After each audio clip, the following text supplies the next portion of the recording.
I was asking him.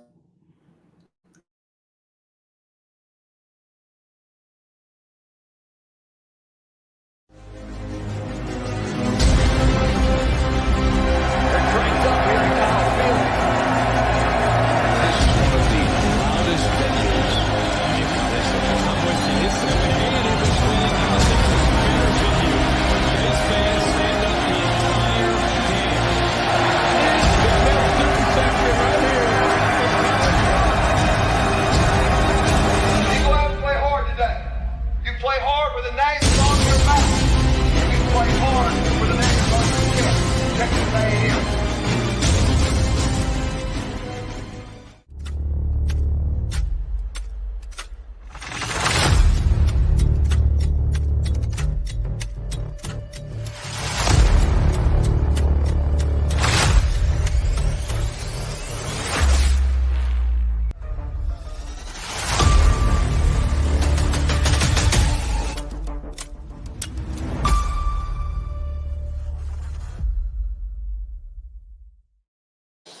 Just Good evening, everyone. How you doing? I'm Richmond Webb and my co-host Robert Wilson. Thanks for joining us again. You can follow both of us. My Twitter handle is at Richmond Webb, and you can follow Robert Wilson at Aggie Bull. And a huge shout out to Starcade Media. You can find them on Twitter and also at YouTube.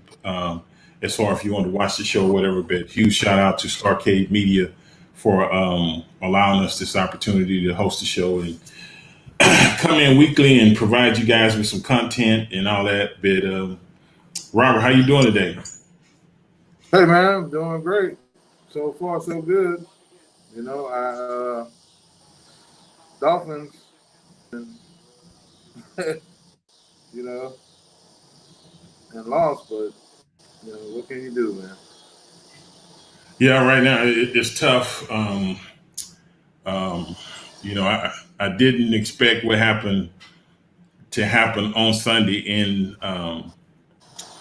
London, but there are some things that we do got to take into consideration. But I do know one thing: we got to get this turned around and turned around quick. But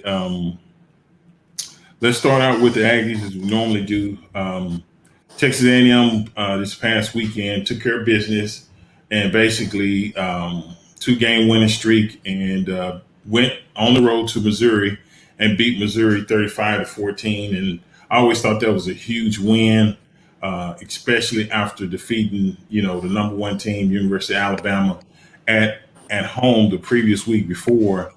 And I commend Coach Jimbo Fisher and his staff and the guys for being able to win a huge game like that, get refocused, and then go play a road game and win that game convincingly. So it was definitely a trap game. If and you see it all the time, a lot of people continue to celebrate, but you got to be able to celebrate, move on, and continue to the next one, because if not, you'll lose a game or two that you possibly should have won. So um, I thought that was big, starting to put together some continuity, some rhythm, and if they continue to take them one game at a time, I think Texas A&M can actually finish up pretty strong with the way um, the rest of their season looks. Their opponents and everything. They take them one game at a time and continue to play at that level they're playing at right now. I feel really good that we can finish strong, and I'm thinking we can do 10-2, but maybe 9-3. But once you get in that rhythm, everybody stays focused. I think they're going to continue to play better and better each week. Um, you got any comments on that, Robert? Uh, my thing is, looking right here at some of the stats, man. I'll give you two right off the bat. Isaiah Spiller, 20 carries, 164. Ron A. Chain, 16 carries, 124 yards. They're averaging 8.4 and 7.8 yards a carry. So, moving forward, if we stick to that game, it's hard to beat us. No question. I agree with you. You know, the running game is so important, and I don't have the stat right in front of me, but I think the Aggies are almost undefeated or maybe one loss when Spiller goes over 100 yards. And that's something that they've struggled. I know in the two losses, I don't think he may have got 100 against Arkansas. I'm not for sure, but um, that's definitely that what makes the wheels go round and round when Spiller gets going, and then when you get Spiller and A Chain going. I mean, they had almost 300 yards on the ground between those two guys, and they're a great 1-2 combination. You know, Spiller's more the power running back, but he's got some elusiveness to him. But then A Chain, he comes in and it's like you've been going against a Ford F-150, and now you got a souped up 5.0 Mustang that's running Man, on nitrous and everything else, with and you got to try to with stop with that guy. with Spiller's footwork and his top end speed, out the footwork king. But with his with those two, man, it's you can't call it thunder and lightning. I like It's it. like a I like it. I mean, that's a great name. it's They like call a Spiller time, like yeah, Miller time, but Thunder and Lightning, I'm good with that. That type of weather or type of front rolls in. Normally, you got to come inside, and you got to shut down all recreation and all that. So that's definitely a nice nickname for those two young men. And also, Calzada had a pretty good game. I think he was over 50% passing. I think he's like 13 for 25 or 26, and he had right at 150 yards. So very efficient yeah. offense, but when you get your ground game running like that, that means the guys up front are opening up those holes. And when you got two top tier But you running know what, backs man? like that, it just makes your job easy. I'm looking at that as a possible trap game, and to see if how the team is going to respond. You know what I mean? If they're going to come out and play down. Because I mean, really, I looked at this as a Against live Missouri, is that what you're scrimmage. talking about? Against Missouri? Yeah, Yeah, yeah, yeah, yeah. Like you say, you can get caught up in the emotion, and like you said, the game against Alabama was Saturday. It was a huge win, beating the number one team. And then all week going to class, people's telling about how great the game or how great you played, this and that. But that's why I said I think Coach Fisher, the staff, and the guys came in refocused and said, yeah, that was good, but we need to keep this going.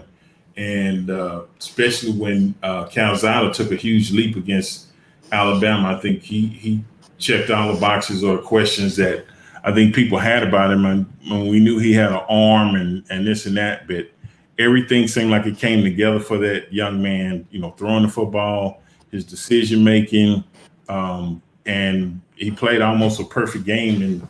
And that's basically what we needed to do, offensive, defensively, and special teams when you're going against a number one team like Alabama. But yeah, they played and they continued to play that way this past weekend. yeah. But uh, his game made me think about Aggie pride. You know what I mean? You know, Calzada. uh there's a certain time of day when somebody's pushing. When it has to do with Aggie, that Aggie pride kicks in, man. And that's what I saw. And I compared him to Bucky Richardson winning the Texas game as a freshman. Make what I mean? Oh yeah, Buffalo. But you know what? You got to have that type of quarterback play from your quarterback because everybody looks at your quarterback as the leader, and they're going to feed off of his energy. If he looks like he's not for sure or whatever,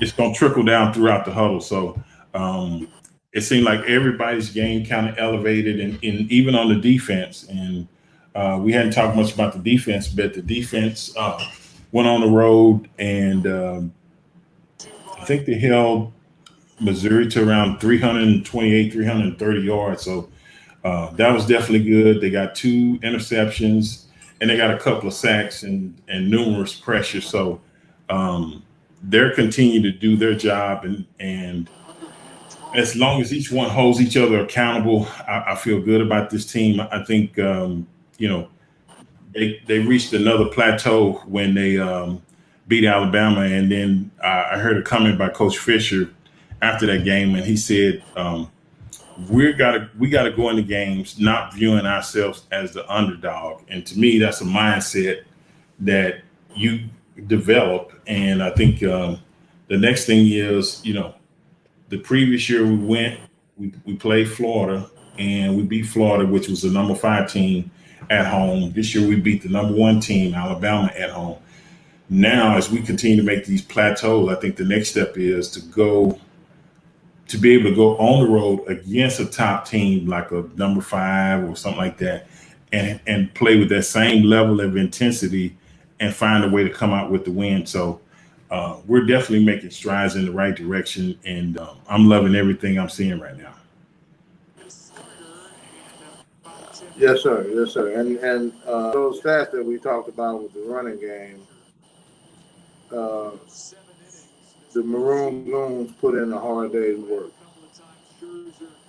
Oh yeah. Anytime you get 2 backs over a dollar bill, each one of them 100, almost 300 yards rushing. That's a dream day for the offensive line.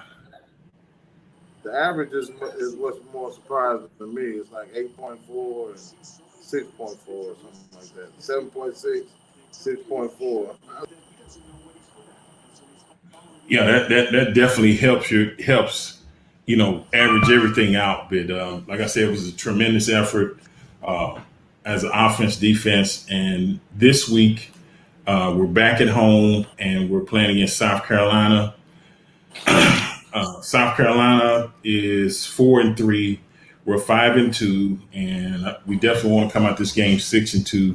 And I think some of the keys to the game that we need to really focus on is continue to execute on both sides of the ball. I mean, that's a no-brainer. And as an offensive line, the Maroon Goons, like you said, when you get the running game going like that, you want to continue that. So I would like to see them try to get both guys, or at least have 150, almost 200 yards rushing. I think that would be another plus. So you want to continue to execute on both sides of the football, and then you want to stay focused. You can kind of always. It's easy to look back, but you got to stay focused and never underestimate your teammate. I mean, the team you're playing, regardless of who the opponent is, whether they're unranked, whether they're the number 1 team in the country. You want to approach it and you want to go out, maximize that opportunity, and play at a high level, and not play down to your opponent's ability. So definitely something we got to work on. But it's great to be back at Kyle Field, and the game is at 6:30 Central Time this weekend against the South Carolina Gamecocks. The Gamecocks.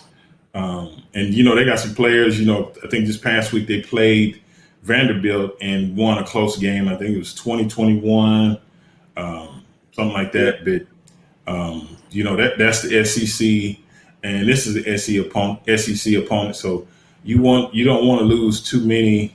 You don't want to have too many losses in the SEC. We got 2, but you want to try to finish up as strong as possible. And I think we have maybe one more out of conference game, but from here out, it's basically SEC play until the end of the season. Defense, man. Huh? That defense lost the first rounder at cornerback. And, At South Carolina? Yeah, Horn. Oh, yeah. Hurt right now. His dad played, that's Joe Horn's son, right? That played receiver with the Saints? Is that his son? I think. Yeah. Yeah. But, so he's definitely got the pedigree to be a player. So but I mean, so that's a lot of plays that's out there on the field that somebody's got to step up and make. Yeah, and I'm not too concerned. Like you said, the better we get the running game going, that opens up the play action. That opens up, everything for Wiedemeyer. And then guys like Demas, Chase, all these guys that start, Anais Smith, they start making the plays because either you're going to have to stop the run. If you can't stop the run, you're going to continue to get heavy dose. And then if you do stop the run, then we're going to go over the top with guys like Demas, Anais Smith, Wiedemeyer, this and that. So that's a defensive coordinator's nightmare, but I'm glad it's South Carolina's issue and not ours. So I'm expecting us to come out and jump on them early and continue to do what we've been doing. Yeah, that's true, man.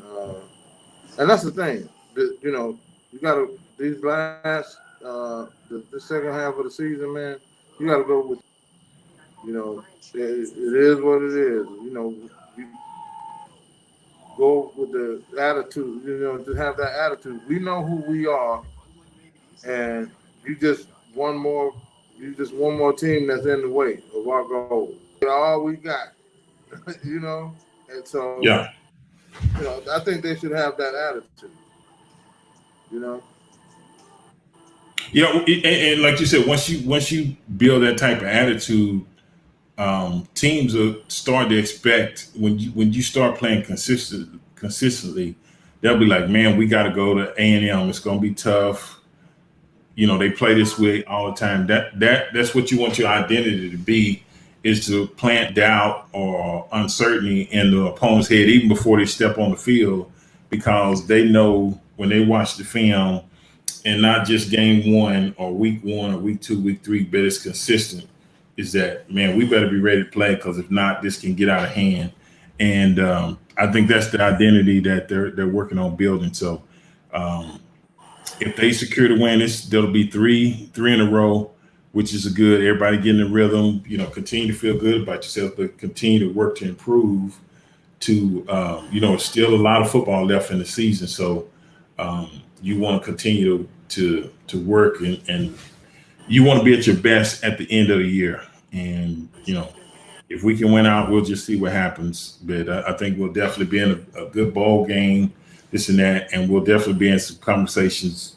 I'm not sure if you can make the college playoffs with 2 losses, but you definitely want to be known as one of the best 2-loss teams in the country at that time. And people are starting to understand that, yeah, they had a young quarterback, but once he finally settled down, but they lost a game or 2 that they possibly could have won, and we'd be having a different conversation. So that's what I'm looking at, and I think that's what they're doing. They can't control. All they can do is do what they can do. Win out, take care of your business, and let the chips fall where they may. Yes, sir. Yes, sir. Well, I guess we'll move on to the Miami Dolphins. And like you said, it was a tough loss.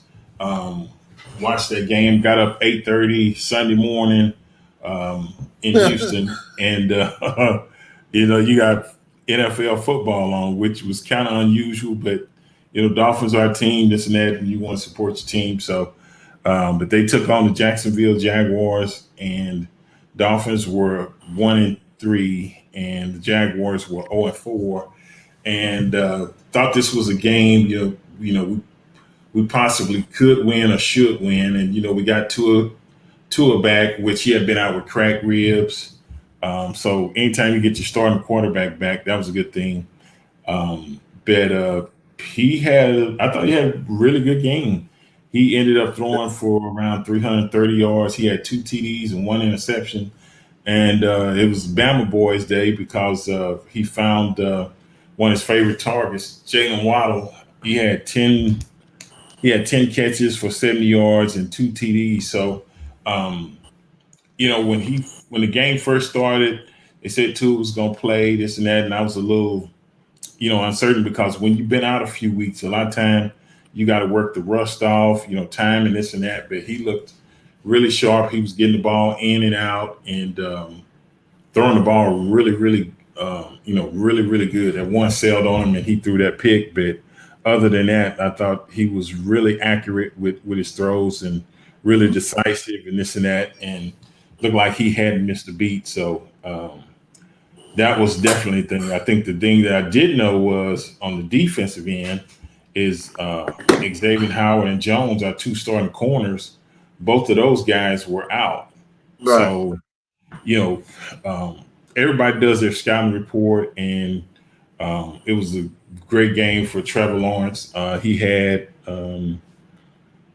319 yards passing, but it's easier to make those completions when you got, two top starting corners, and the way Miami's defense is built, or what the way they play. They play a lot of press coverage, this and that, up in your face, this and that.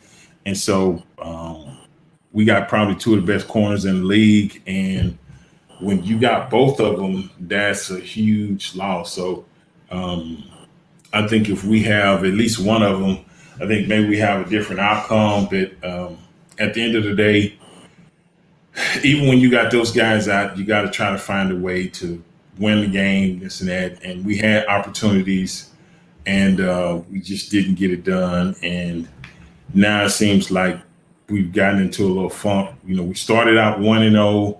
It was real positive against New England. And, at the end of that game, we ran that 4-minute offense, and New England never got the ball back. And so expectations have been high, but, to lose 4 in a row, a couple of close ones. But, a lot of people on Twitter were upset and, calling for different people's jobs and stuff like that. But So man, I wanted to ask you. It's a couple things. So first, we're going to start off with the total yards. So this is the total opposite of what we were saying, because they got Dolphins have 431 total yards, and only 354 was passing, 77 rushing. So that's, and then Jaguars had total yards, 84 rushing, 312 or 319, like you said, was passing. So two totally different styles there, but I just thought that was a thing, to show how opposite they were. Yeah. And then the other thing was, I don't know about you, man, but I seem to be more on the radical side when things like this, but it seems like won his first game and everything kind of went away. That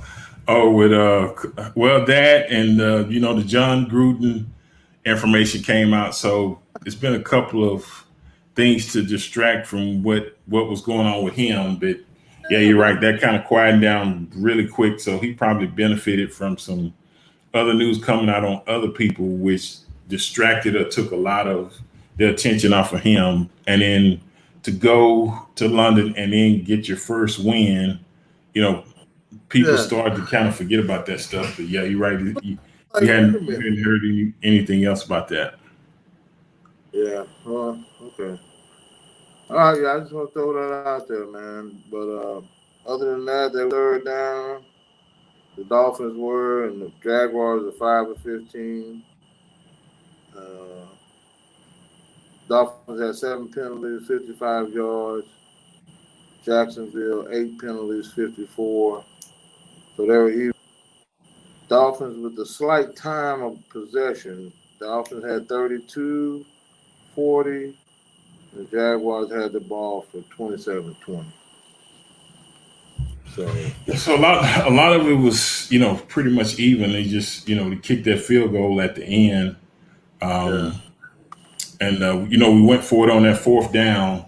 And, people want to blame the coach and stuff on that. But if you watch that fourth down play, I think that it was a tight end got beat across his face.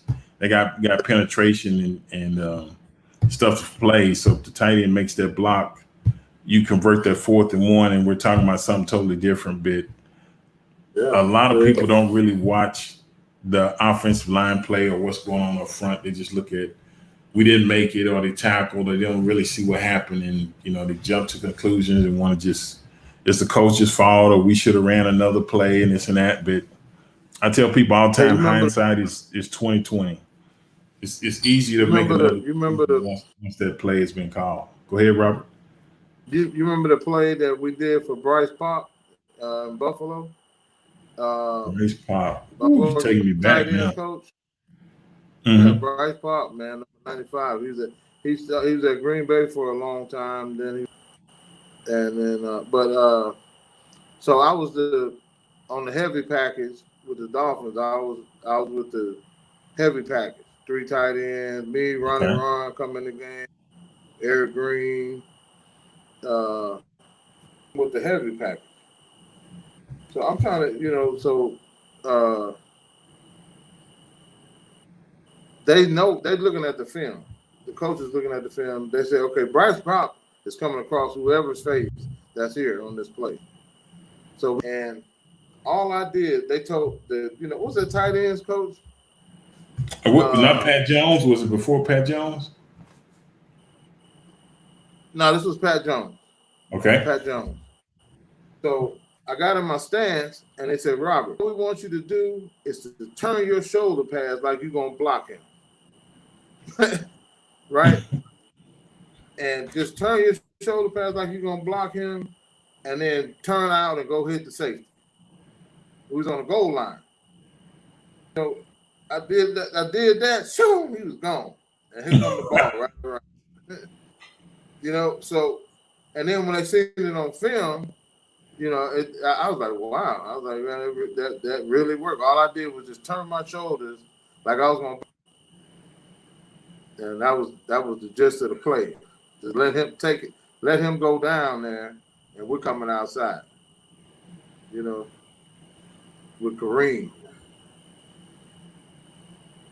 Yeah, that's the thing is that that's why a lot of people don't know.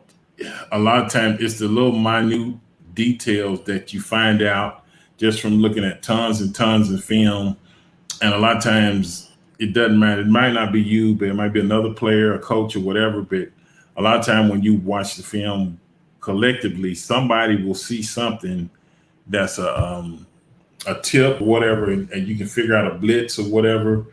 I can remember back when we would play Tampa Bay, and we had that 9 call and stuff like that. But I think they figured out it was if the nose tackle shaded to the opposite side, the blitz was coming from the other side. It was something, and it was a huge tip for us because if you know where it's coming from, you know the play that works best against it, and you can design your blocking scheme or whatever to account for what the defense is doing. But we did that. I think it was a night game, maybe a Sunday night game or something. We played Tampa Bay, but the good thing I can say is Tampa they figured out that we knew, and they changed that at halftime. And that's the thing of when you're with a good organization or whatever, you got to make adjustments at halftime, because if you figure they got a tip of what you're doing, if you don't make adjustments, they're going to kill you. So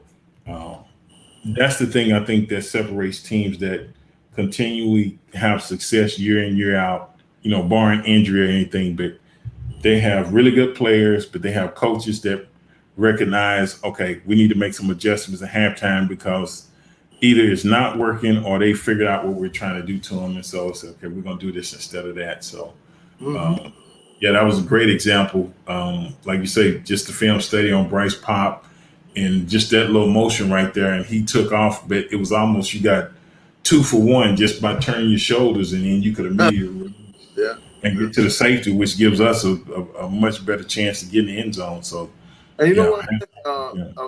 A point about the offensive line and COVID.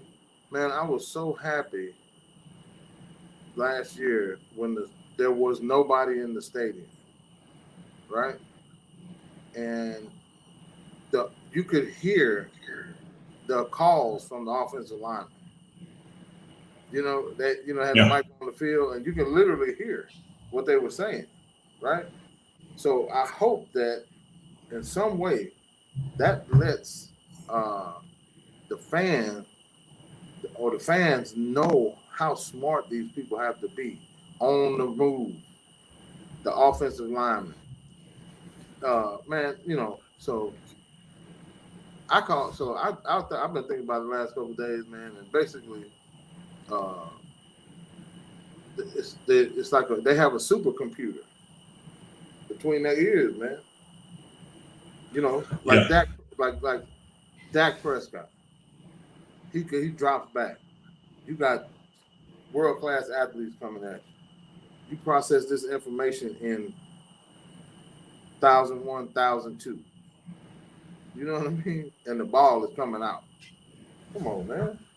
That I don't think the fans really understand the school side or the preparation side of week to week, the game planning, and you know what it takes and how smart you really have to be to be on the field. You know. Yeah, I think, you know, I don't know, maybe they have something like this, but if it was a simulation game or something that you could put a fan with, like, fitting with some type of headgear, and um, he's got to go against the defense, and he's the quarterback.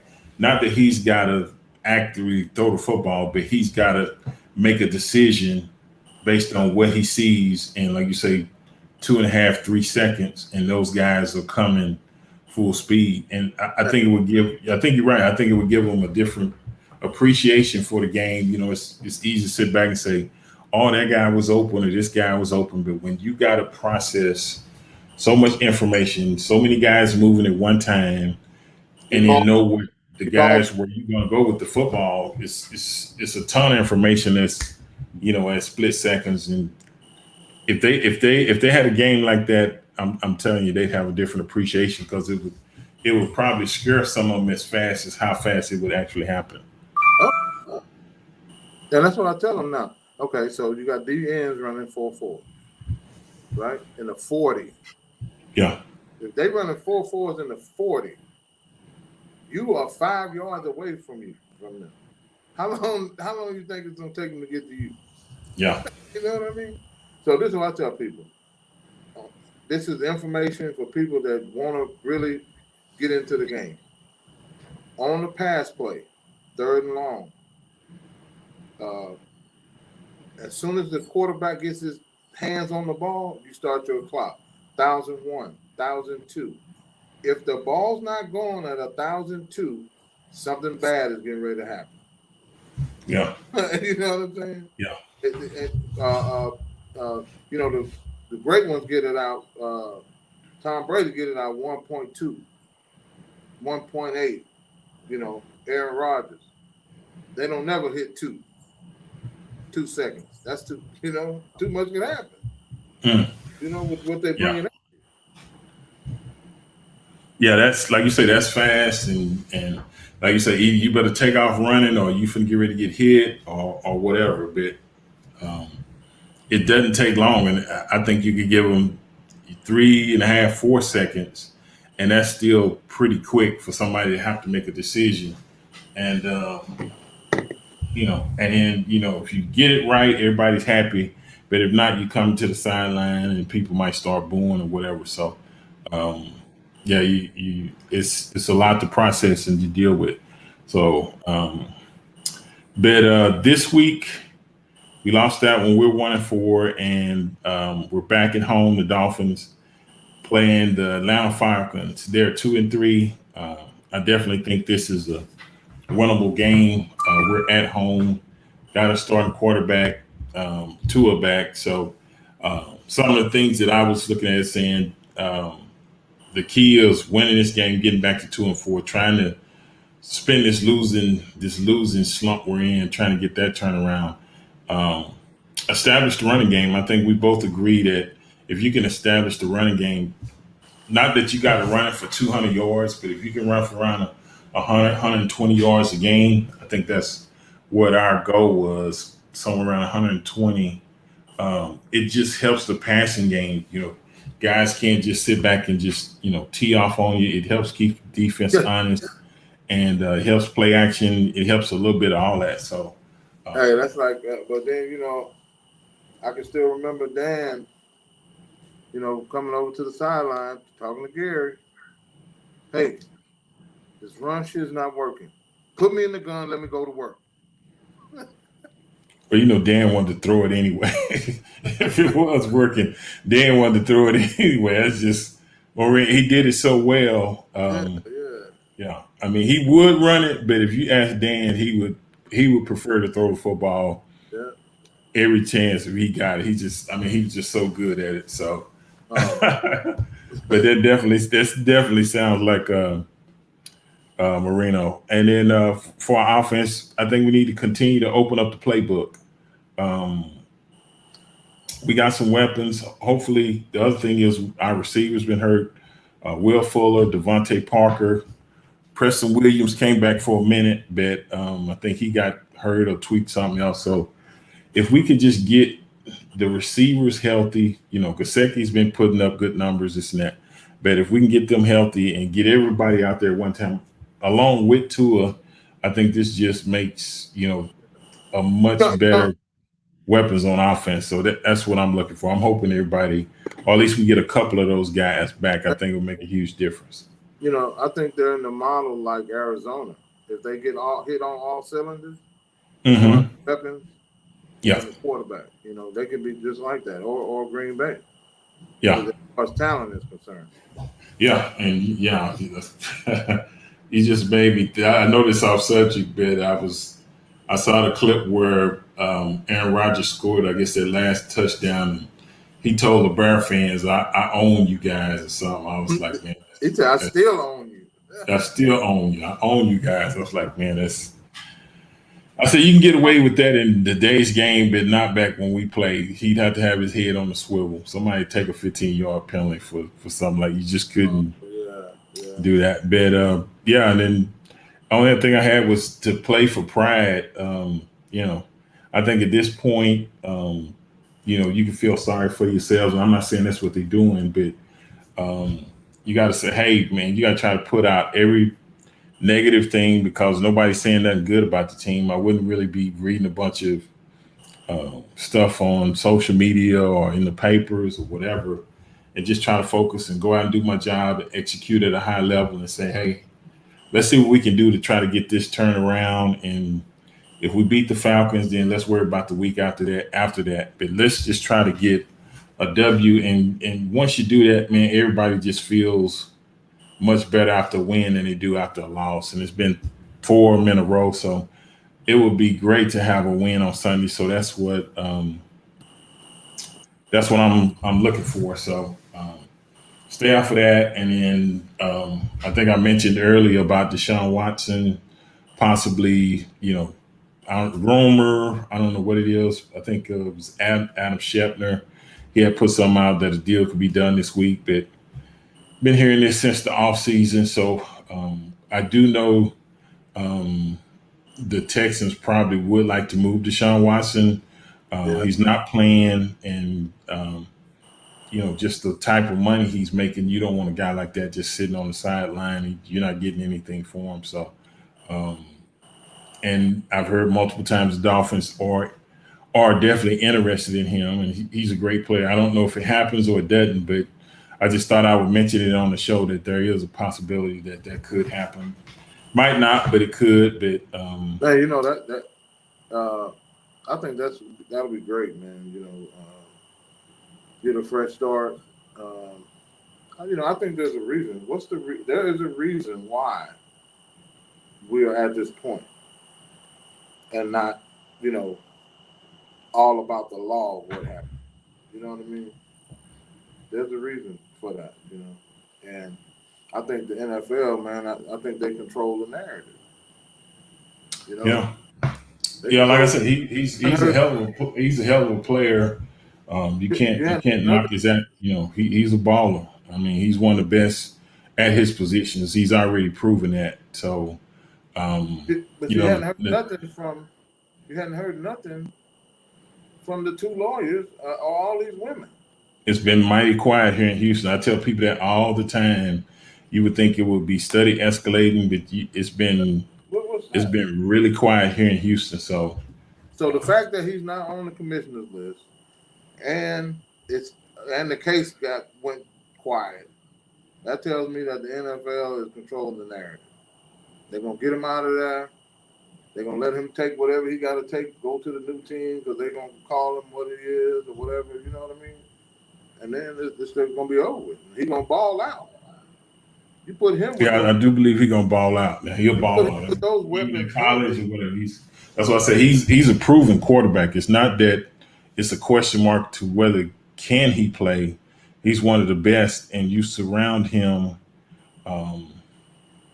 with weapons, and you surround him with a good defense. You're looking at a playoff team. I mean, he has that. You got a shot. So I understand why it keeps coming up because of the type of caliber he plays. But we'll just have to wait and see. But you got any closing comments or anything, Robert? No, man. I just want to pump up my book on Amazon. Paperback coming soon, but it's Big Hits in Politics, Why the Best Players Never Play. And, Big Hits in Politics, that's the name of the book? Yes, sir. Okay, Big Hits in Politics. And is it on Amazon or it's coming soon? No, it's on Amazon. It's on Amazon. Big Hits in Politics by Robert Wilson, or you got a pen name? Robert Wilson. Well, my good friend Shanidra Wagner got me started. Okay.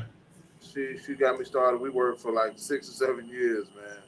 And then she got real busy with her business. And so I called my buddy in Florida, Elliot Merles, and he finished it up for me. He helped me finish it up. And then so we got the finished product there on Amazon. But we still have to do our paperback, Okay. Well, again, before I get out of here, on Twitter, I'm at Richmond Webb. At Aggie Bull is Robert Wilson, and you can find Starcade Media at Starcade Media on Twitter. I believe it's Starcade Media on Facebook. Like, share, subscribe, tell everyone, and y'all have a great week. And hopefully both teams do extremely well. We'll be happy, and we'll be back next week to talk about the results of that and then the upcoming schedule. So y'all have a great week, and we'll see y'all later. Thanks, sir.